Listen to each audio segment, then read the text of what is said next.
pleasure to be here in this hall once again. And thanks all of you for coming out today. The patron you will be hearing about this morning is King Jayavarman VII of Cambodia, who reigned at Angkor in the late 12th and early 13th centuries. It used to be that the date of his accession was fixed as 1181, but the date in a later inscription was stated by a word that stood for a numeral. Then evidence came to light that this word instead stood for a different numeral, making the date 1182 rather than 1181. And then the reason for adding the possibility of 1183 to the mix is that the Khmer New Year began a few months later than ours. I will use the word Khmer to refer to the Cambodian people and the Cambodian language. Jayavarman was a revolutionary monarch. Mahayana Buddhism became the primary religion rather than a Brahmanism based upon the worship of the gods Shiva and Vishnu, and he built on an unprecedented scale. Following his death, there were even more significant ideological shifts as the imperative to build great monarchical monuments no longer held such sway. And Theravada Buddhism, still followed in Cambodia today, became increasingly dominant. Nevertheless, it was not apparently for another century that Cambodia's economic power or Angkor's political preeminence declined. At Angkor, there are many temples dating from the reign of Jayavarman, and construction is in what is called the Baone style, that is, the Jayavarman style, doubtless continued for a certain number of years following Jayavarman's death, a period about which little is known. The essential royal foundations, however, were three in number. First, a temple dedicated in 1186, Prom. Second, an equally extensive temple dedicated in 1191, or possibly 1192, today called Prakhan. And thirdly, the temple known as the Baone, which stands at the center of a newly built, moated and walled enclave known as Encortome. This became a city within a city, and the Baone Temple was constructed a little south of the compound that for at least 2 centuries had been the royal palace. The walls of Encortome did not reach to include the temple of Angkor Wat, which was built in the first half of the 12th century. An immense amount is known about Jayavarman, but the evidence comes from just 2 kinds of sources, inscriptions and the monuments themselves. The long dedicatory inscriptions of Da Prom and Prakhan, written in an ornate and difficult Sanskrit language rather than the vernacular language, Khmer, survive, which is why dates can be ascribed to these 2 temples. The dedicatory inscription for the Baone, which is assumed to have once existed, has never been found. The information provided by the inscriptions and the monuments leaves great gaps in our understanding. These gaps have provided endless opportunities for speculation by historians and art historians. Needless to say, there is very little agreement about many crucial issues. If you have looked at the 403-page book published in 2007, Baone New Perspectives, edited by Joyce Clark, you will know how much information exists as well as the depth of the scholarly disputes. The first of Jayavarman's 3 primary foundations was Da Prom. For many decades, this temple was easily distinguishable by tourists because French authorities had decided that the vestiges of encroaching forest should be retained in order to suggest the experiences of the first Western visitors in the 19th century. You can surmise from this slide that the temple consists of corridors and sanctuaries, meeting at right angles and enclosing small courtyards. The principal image at Prom was a sculpture representing Procinya paramita, the Buddhist perfection of wisdom. The inscription says that the sculpture was an image or manifestation of the king's mother. Scholars have differed about exactly how to interpret such statements. Sometimes you read that the statue was created in the likeness of the king's mother, meaning that it was given at least some of her physical characteristics, and therefore could be considered a portrait.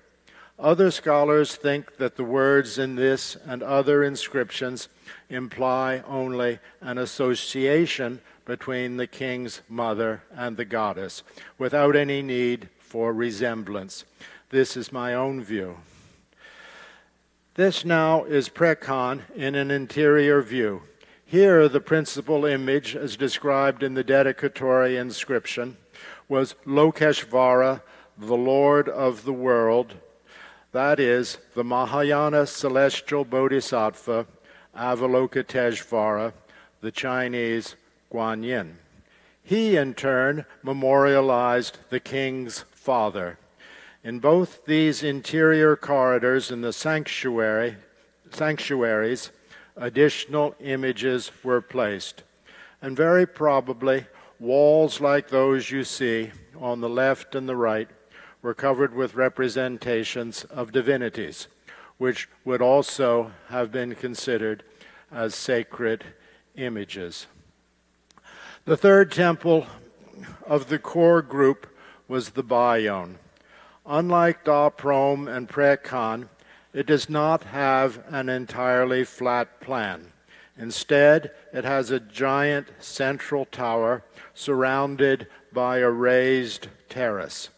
Architecturally, there is a new feature, the face tower, not present at Prom or Prakhan. Construction on the Baone began before the dedication of Prakhan in 1191, but presumably its principal image was dedicated somewhat later. Here is the southern gate to Encortome, the walled city. The bridge across the moat is flanked by gods on one side and demons on the other. On the side you see here, holding aloft a serpent. This is an allusion to a well-known myth in which the gods and the demons halt their warfare for a period of cooperation, in which the serpent is used as a rope for a churning that produces the good things of the world, including the nectar of immortality. The serpent can also be considered as standing for a rainbow leading from earth to heaven. Along the same lines, the triple-headed elephants that flank the entrance in the gate imply the presence of the god Indra, who dwells in a celestial city at the summit of the cosmic mountain. Therefore, Encortome as a whole can be regarded as a recreation of Indra's heavenly paradise, a connection also supported by inscriptional evidence. Precisely what name we should give to the surrounding faces, one in each of the four directions, is still an unsettled matter, however, one to which I shall return later. The three monuments I have just introduced, Prom, Prakhan, and the Baone, represent on a giant scale a triad seen also in countless small-scale depictions dating from this very period. On the left, you see Lokishvara, the Bodhisattva of compassion. Think of him as the central image at Prakhan associated with the king's father. On the right is Procinya paramita, the perfection of wisdom, whom we've seen at Prom as standing for the king's mother. The implication, obviously, is that the central image at the Baone was the Buddha memorializing King Jayavarman himself. In her right hand, Procinya Paramita holds a manuscript. This stands for the Perfection of Wisdom literature, a group of texts composed in India in the early centuries AD and translated into Chinese shortly thereafter. These texts appear to have become popular in India only much later, however, in the time of the Pala dynasty in the 11th, 12th centuries in northern India. That is, a little earlier than the reign of Jayavarman. The perfection of wisdom in these texts is said to engender Buddhahood, and this explains why the goddess Procinya Paramita in Khmer epigraphy is frequently called the Buddha Mother. As an embodiment of compassion, Lokishvara too engenders Buddhahood.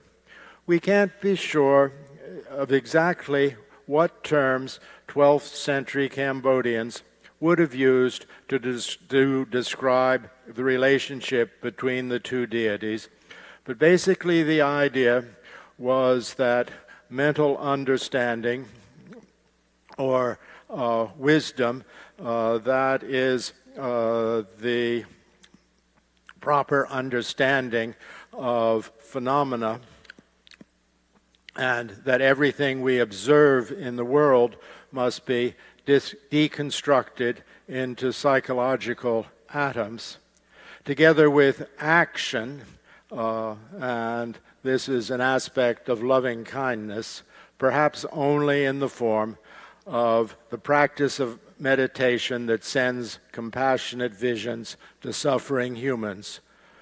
And these two qualities joined together result in Buddhahood.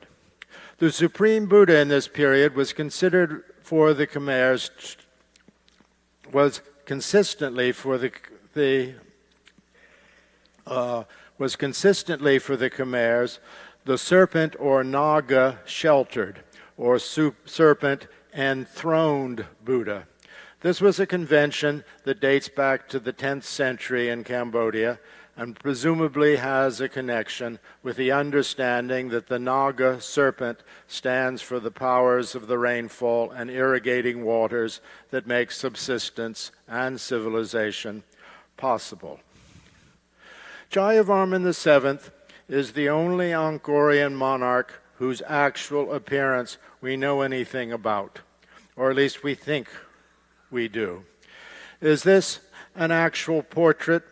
If so, what conceptual development made it possible, and what experiences had the sculptors had in order to provide them with the necessary stylistic vocabulary?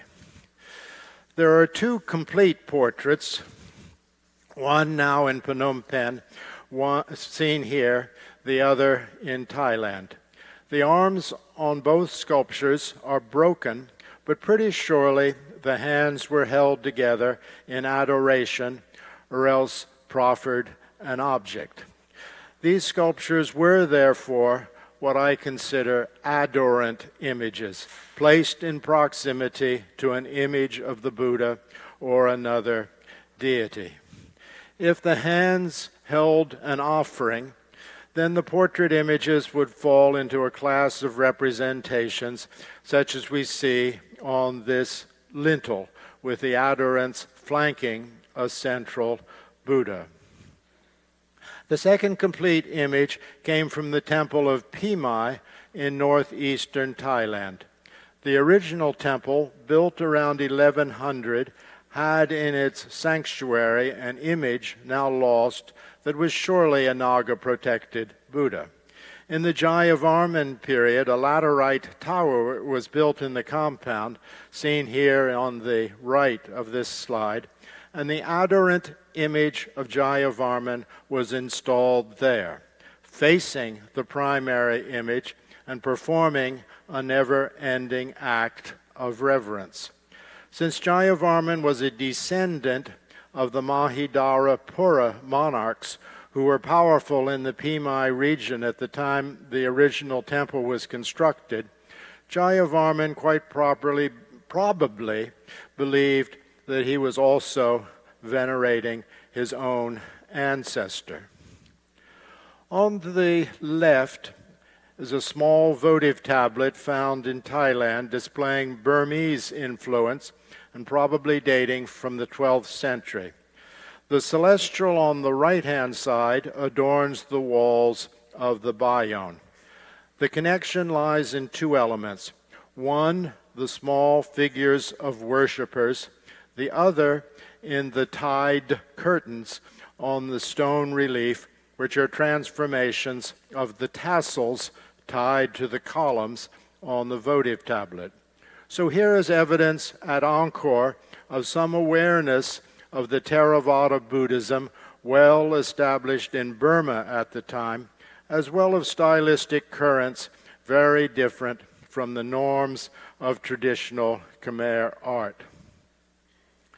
At the Baone, there are 40 short inscriptions on the walls giving the names of images, sometimes with the addition of the name of a human being whose sculpture this was, and sometimes with a third element consisting of the name of a human being preceded by the Khmer word na. This appears to identify the presence of an adorant image, oftentimes probably made of wood and therefore long disappeared. There is another type of stone adorant image, however, depicting a female figure. They may be considered to represent Jayavarman's queen and therefore counterparts to the portrait sculptures of Jayavarman. Unlike his sculptures, however, the facial features do not specifically appear to imitate reality, but to follow the conventions of standing images of the perfection of wisdom. If the portrait sculptures can be considered evidence of a kind of stylistic revolution, one that replaced rigid conventions of facial modeling with a more plastic approach, this revolution probably occurred a little before the time of the Prakhan dedication, 1191. There is an apparently related shift in costume.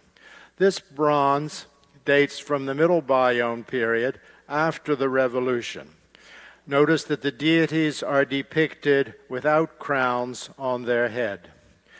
Deities with crowns, on the other hand, tend to be either earlier or to belong to a tradition established earlier. There, crowns appear, and there are stronger links to an older 12th century style, such as that of Angkor Wat, with a tendency towards horizontal eyebrows and eyes, and an attention to a surface enlivened by sharp textural differences. How much of a role did links to the world outside Angkor play in this development? I've already mentioned a possible role for Burma. For an interest in and elevation of portraiture, one might take notes of developments much further away, all right from about the same time. In monk portraiture in both Tibet, as you see on the top right, and in Japan on the lower right. But still, no definite conclusions can be drawn. Having now introduced Jayavarman's 3 key temples and his triad of deities, and then discussed the portrait images, I turn now to the third section of my lecture, which will be the major part, and which will be a review of the Prakhan inscription. This text was inscribed on 4 sides of a square stele in Sanskrit verse and consists of 179 stanzas. I am much indebted to an English translation by the British scholar Thomas Maxwell, which appeared in the journal Udaya in 2007 and takes up there 113 pages, including annotations. One purpose of looking very closely at inscriptions is to see the extent to which the gap can be closed between our assumptions and our knowledge of Buddhism derived from other sources, on the one hand, and what people, or at least the author of an inscription, actually thought on the other. This kind of study is very much a work in progress and demands getting inside a text to a degree that I can only strive at. Each stanza of the Prakhan inscription appears on 2 lines, with a break in the middle of each line. Inscriptions have always been deciphered on the basis of rubbings, or estampage, and Georges Sidès, the French scholar who was the leading epigraphist of the 20th century, was able to do his work in a library in Paris without benefit of a computer or the benefit of digitally enhanced photographic techniques. Here you see, in an estampage, the first 5 stanzas. The beginning of each stanza is marked by a small circle at the left-hand side. The first 3 stanzas consist of a eulogy to the triple gem, that is, the Buddha, the Dharma, which means the law or the teachings of the Buddha, and the Sangha, meaning the monkhood. The initial stanza, addressed to the Buddha, invokes his triple body according to standard Mahayana Buddhist doctrine.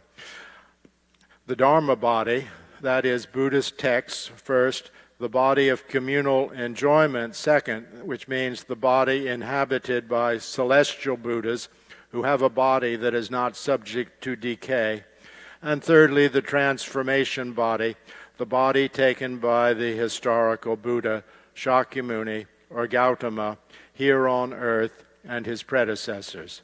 Still, the study of Angkorian Buddhism is in its infancy, and it is not possible to pinpoint the texts most familiar to the author of these particular stanzas.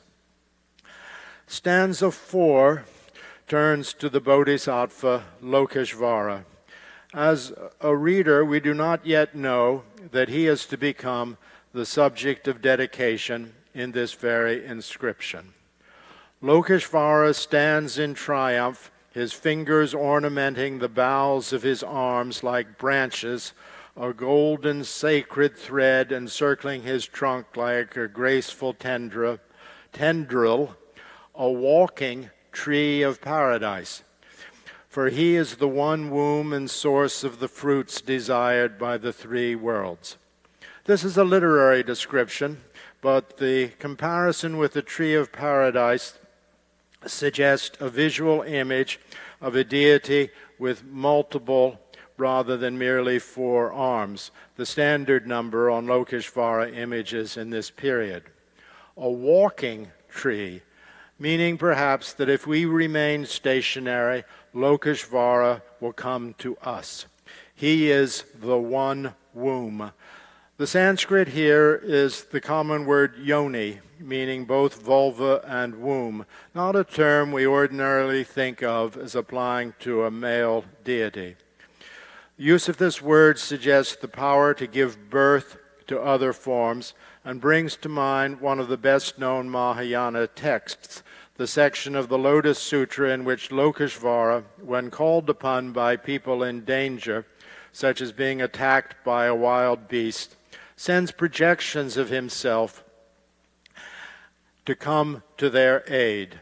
In fact, one of the short inscriptions at Prakhan, identifying an installed image, states that the deity protects against the 8 perils, referring to this passage. For a Lokishvara with multiple arms, we can turn to the reliefs at Bonte Chama, a temple built in far northwestern Cambodia in about the 1190s, in a plan quite comparable to Prakhan.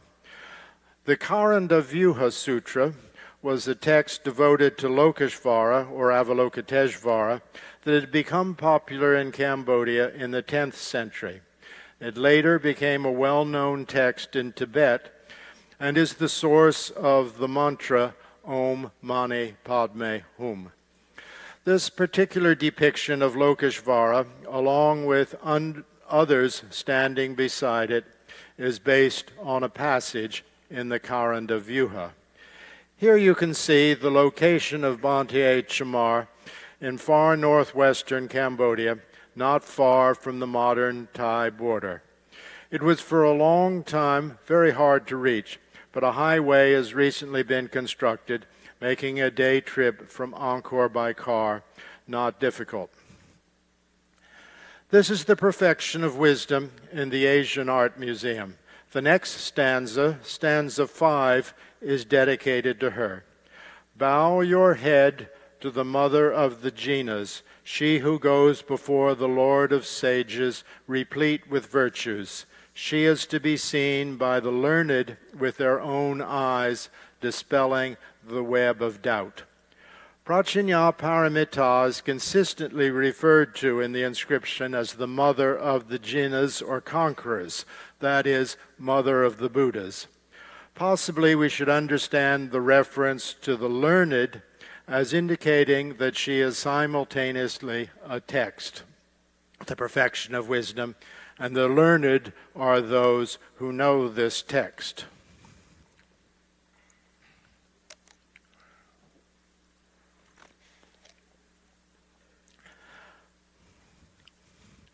Stanzas 6 to 12 are devoted to Jayavarman's ancestry, beginning with his mother's family and invoking mythical kings of the long-distant path.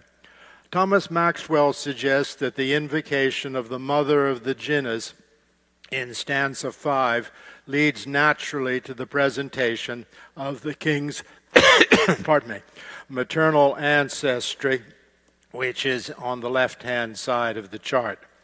Needless to say, the presentation of the genealogy in the inscription is in terms quite different from that of a chart like the one on the screen, which scholars like Claude Jacques have spent many hours toiling over, making use of a variety of inscriptions. The chart indicates Jayavarman's relationship on his paternal side to the first kings of the Mahidharapura dynasty, Dharanendravarman I and Jayavarman VI, and to his cousin Suryavarman II, who reigned in the first half of the 12th century and built Angkor Wat. In the inscription, the allusions to religion all feature the Hindu gods Vishnu and Shiva, with one exception, namely in stanza 17, which concerns Jayavarman's father Dharanendravarman II, who reigned, perhaps ineffectually, as monarch circa 1150 to 1165, following King Suryavarman II. Constantly, says the inscription, Dharanendravarman bowed before the feet of the Jina, that is, the Buddha. His personal satisfaction he derived, as if it were nectar from the moon, from the teachings of Shakyamuni, the historical Buddha. The best part of his substance he gave away to the people. Buddhist monks, uses the word bhikshu for Buddhist monks, and Brahmin priests, both, who asked for it. He would have liked to take out even the marrow from his own body, that impure sanctuary that has no central core. May we conclude from this passage that Jayavarman VII was a Buddhist because his father had been one? The whole period between the death of Suryavarman II and the accession of Jayavarman remains little understood.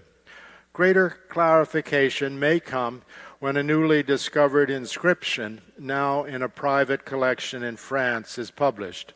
The author of this inscription was Tribhuvanayake Jayavarman, who became king in 1165 and who reigned until 1177, when he was killed by Jayavarman in a battle that took place at the site where the temple of Prakhan was subsequently built.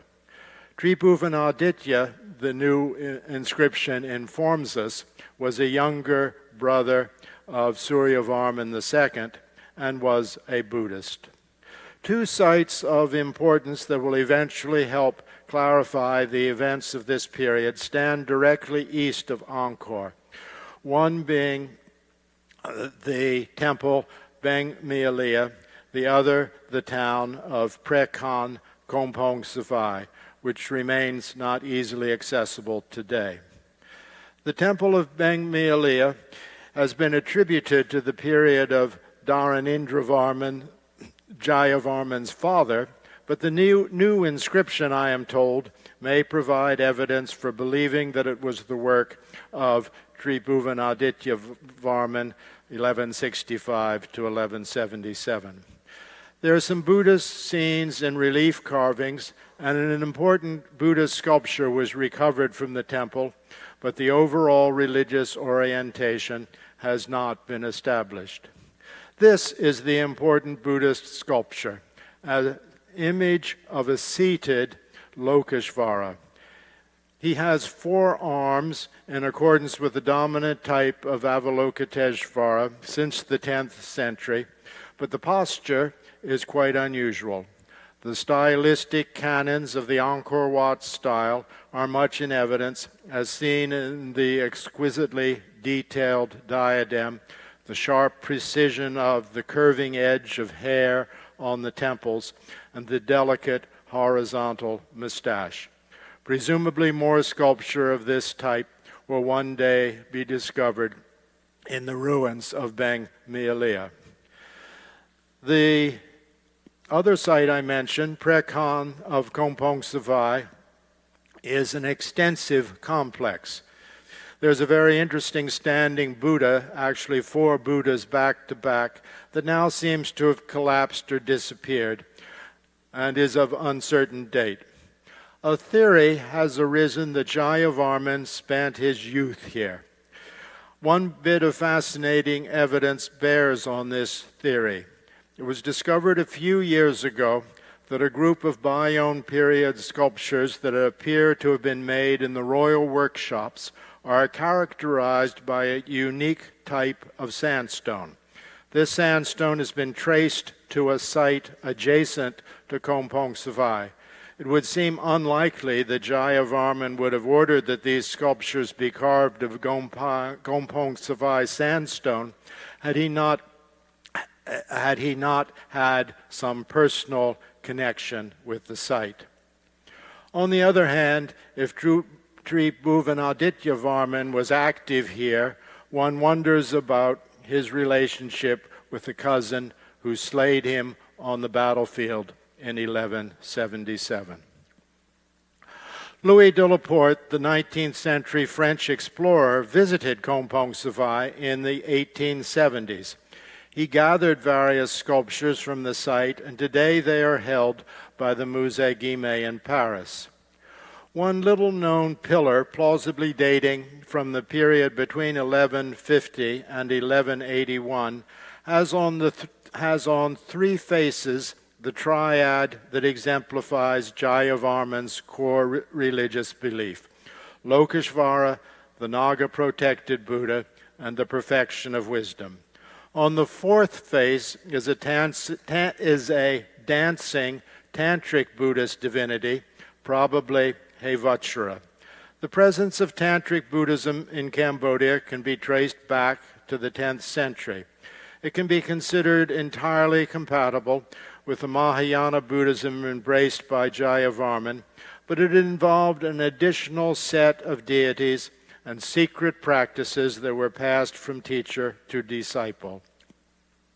Mainstream Mahayana Buddhism is sometimes called perfection path Buddhism, alluding to the Procinya paramita literature as well as to other perfections cultivated by one on the path to bodhisattvahood. Growing out of it was Mantrayana Buddhism, which found ways to reduce stages of the path to configurations of syllables that could be ritually implanted.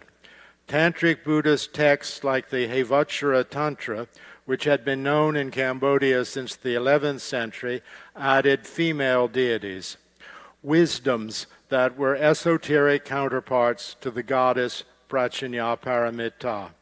Very probably the esoteric Buddhist teachers of Gompong Savai were descendants of Tantric Buddhist priests at the temple of Pimai in the late 11th century, still attaching themselves to members of the Mahidharapura dynasty. This pillar is unusual, at least for this period, in that it combines the triad that was to become the basis for Jayavarman's public religion with an esoteric deity. It may be that during Jayavarman's reign there was a dividing line between exoteric and esoteric practices. On the other hand, there's also evidence to the contrary, and I will bring up this problem again subsequently. Let us return to the inscription. Stanzas 19 to 31 consist of praise of the king. The section begins with a comparison of the birth of the king with the creation of the universe by the creator god Brahma.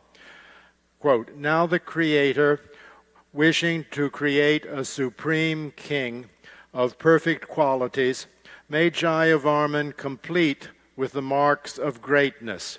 He made him by bringing together all the radiance of the new cosmos, bathed in nectar, and placing this for safekeeping in his abode. He made him with love, as though imparting to him his own happiness." In this stanza, which requires additional explication to make fully comprehensible, the birth of the king is like a repetition of the god Brahma's creation of the Brahmanda, the cosmic egg from which the universe arises. The god Brahma is not a frequent subject in the art of the Baone period, but there is a bronze image now at the Walters Art Museum. Stanza 19 of the inscription allows us to think of Jayavarman as a worshipper of Brahma, as the creator both of the universe and of Jayavarman himself. The Hindu gods Shiva and Vishnu were conceived too late chronologically to have become a part of Buddhist cosmology.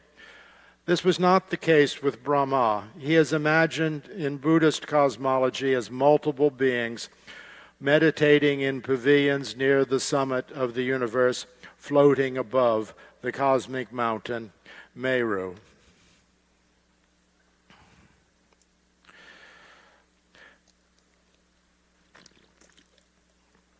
Stanza 30 presents an interesting conundrum. It refers to the establishment of a pair of gold Natyeshvara images in front of a golden snake. Natyeshvara is ordinarily a tomb used to refer to dancing Shiva. But suppose here that the lords of the dance are not images of Shiva, but a pair of Tantric Buddhist deities. This returns us to the question of whether there was a dividing line between exoteric and esoteric practices during the king's reign. There are bronze images of the dancing Shiva that date from the Baone period, and it is possible to imagine their presence at Prakhan, especially since the inscription later states that among the residents were 39 followers of Shiva. Still, the concept of a pair of dancing Shivas is not easily explicable. If the lords of the dance were really Tantric Buddhist deities, however, they might have looked like the pair seen in this Baone period Buddhist votive tablet. On the left, the dancing figure is Hevajra, and on the right, the deity Samvara, who is the central deity in another Buddhist tantra. At the top sits the Supreme Buddha, the Naga enthroned Buddha seated in meditation, the central Buddha in Jayavarman's triad. The identity of the other figures has been discussed inconclusively by various scholars and need not concern us now. So we are left with uncertainty as whether the Tantric Buddhist deities might actually have been a part of the proclaimed pantheon of gods at Prakhan. At the close of this section, in stanza 31, the text turns to Jayavarman's father and to his manifestation as Lokishvara, who is also the principal image of the temple. The stanza is a complex one and involves some wordplay. 3 terms have double meanings. Svayambhuva means self-born and refers on one hand to Lokishvara himself, and on the other hand it refers to the Hindu god Brahma. Chaturbhuja means four-armed and refers on one hand to the sculpture or the image or the god Lokishvara, and on the other hand the Hindu god Vishnu. And thirdly, the term Lokanatha, Lord of the World, can refer both to Lokishvara and to the Hindu god Shiva. These terms apply to Jayavarman's father and to the central image of the temple. The fact that they also allude to the 3 chief Hindu gods can be taken to mean that Lokishvara incorporates all their qualities. The following section is devoted to an account of the foundation of the temple of Prakhan and of the images it held. The dedication of the main image, the image of Lokishvara, appears in stanza 34, and it is there the date appears when the king opened the eyes, that is, brought to life or consecrated the image. For reasons that have been discussed but seem not yet to be fully understood, when the king gave a proper name to the image, he incorporated a part of his own name, Jayavarman, rather than a part of his father's name, Dharanendravarman. The name of the principal image was therefore Jayavarmeshvara, Jayavarman plus Ishvara, Lord. I should add at this point that the inscription also gives ground for believing that certain sections of the temple were dominated by images of the Hindu god Vishnu and Shiva, who then, in the grand scheme of things, could be considered aspects of Lokishvara.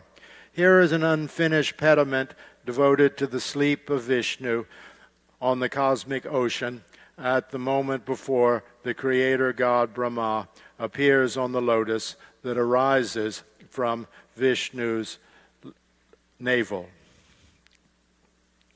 Just before this, in stanza 32, it is stated that the site where the temple was built had previously been a battlefield known as Jayashree, that is, glorious victory, where Jayavarman had won a victory.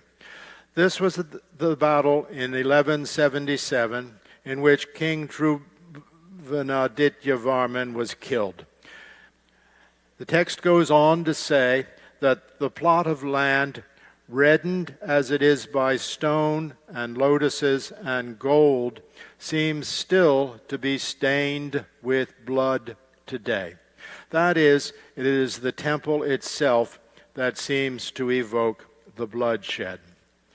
Stanza 33 compares the artificial lakes of Angkor with the holy rivers of India, where the Ganges and the Jumna meet at Allahabad.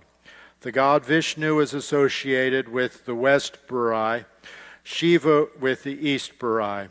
The third Barai, or lake, the Buddhas, would be the artificial lake to the east of Prakhan itself. There is another smaller Barai connected with monuments of the Baone period.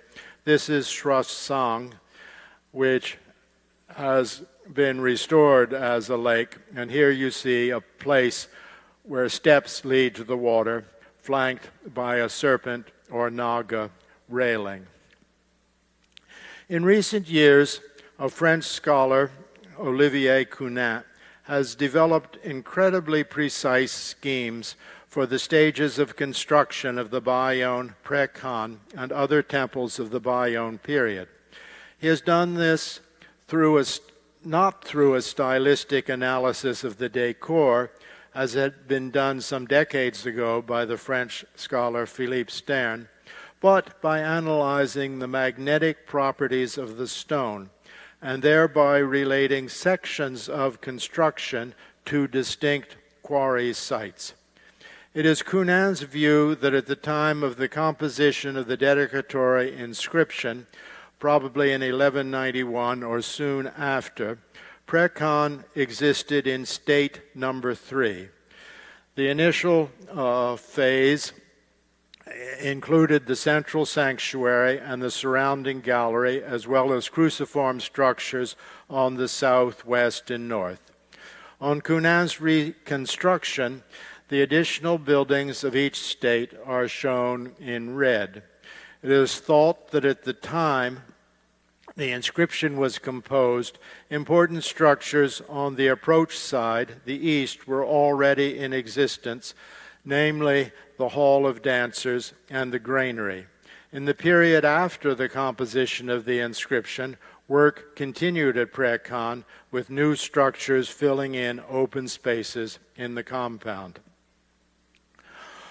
On the walls of Prakhan, there are 65 short inscriptions in panels on the walls or pillars. Many of them list groups of 3 or 5 deities who would have stood on pedestals such as this one. I'm not sure how many of the inscriptions were inscribed in cartouches like the one on the right, which you can see was created after the carving of the floral decor. Since the names in the inscriptions are all proper names, referring in many cases to ancestors and deceased kings, we don't know for sure what the actual sculptures looked like. But since most surviving sculpture consists of images of the standard repertory of Buddhist and Hindu gods, it can be assumed that most of them were recognizable. You'd have to read the inscription or have a knowledgeable guide to know who they commemorated, or if they were replicas of famous images established elsewhere. Maxwell believes that the names in the cartouches can be correlated with the information in the inscription, but the inscription doesn't provide all the names. For instance, in stanza 36, in the eastern direction, he, the king, established 3 gods, beginning with Lord Tribhuvaneshvara. Stanza 37, in the southern area, he established 32 gods, starting with Lord Yasovarmeshvara. Stanza 38, in the west, he established 30 gods, starting with the image of Lord Champeshvara. In the north, 40, starting with a Shiva pada, that is, a Shiva footprint. Most likely the names in the wall cartouches were inscribed somewhat later than the images listed in the inscription were installed. Stanza 40 provides a total of 430 gods. That seems more than the prior listings seem to indicate, and it is hard to believe there are that many images standing upon freestanding pedestals. It may be that there were murals and that some of the gods appeared in them. There are also guardian figures at Prakhan, like this one, as well as female celestials adorning the exterior walls, and possibly they were also considered to be among the 430 gods. Cunin, in his reconstruction, here state 3, with the most recent structures near the eastern entrance in red, and Maxwell, in his translation, are in agreement that 2 significant structures should be mentioned in the inscription. Stanza 39 says, 1 god at the rice storehouse, then 10 in the ambulatories, 4 in the staging post, and 3 in the hospital. The rice storehouse has been identified as the intriguing 2-story building, unlike anything appearing in earlier Khmer architecture. The cruciform building at the eastern end of the central axis is more problematical. Sometimes this structure is called the Hall of Dancers. Stanza 39 refers to the ambulatories. The word in the inscription is jangkrama, which in Buddhist texts refers to walking or pacing, and in other Khmer inscriptions refers to a causeway. My inclination is to think that at this point Maxwell and Kunin are mistaken, and that when the inscription was composed, the Hall of Dancers had not yet been built. What stood here was just a pathway or a causeway. There's a good deal of interest in the sections that follow, especially from the viewpoint of material culture. We learn about the presence of Chinese silk, copper drinking vessels, sleeping mats, and 520 Chinese boxes. There were no less than 5,324 villages devoted to the upkeep of the temple. There are some puzzling features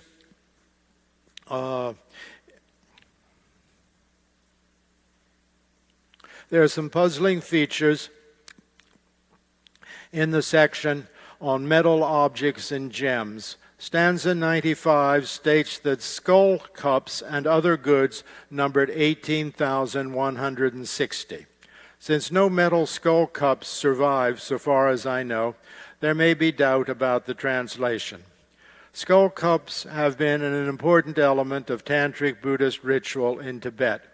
Maybe here is significant evidence of the presence of Tantric Buddhist ritual practices, but it is hard to be sure. There is no mention of other sorts of ritual objects used in Tantric rituals, such as bells. Here is a bell in the Asian Art Museum upstairs, which has on one face the figure of the god Shiva sitting on a bull, suggesting the presence of a tantric strain of Shaivism at Angkor.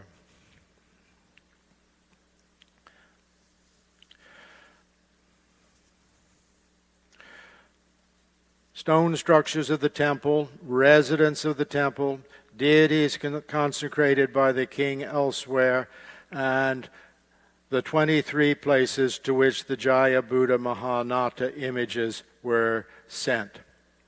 There were a total, the text says in this section, of 102 prasada, or sanctuaries surmounted by towers in the temple. There was one chief instructor and 15 assistants and 338 yogins who recite the Buddhist Dharma, plus 39 followers of Shiva. It is interesting that the largest body of residents are called yogins rather than bhikshus, meaning ordained Buddhist monks. Perhaps many of the yogins were indeed bhikshus, who were called yogins because they were masters of meditation. At the end of this section, there is a list of the 23 places to which a special type of image was sent, given the name Jaya Buddha Mahanata. And I'm going to stop right here, and you're going to have to learn about Jaya Buddha Mahanata when we reconvene in 10 minutes.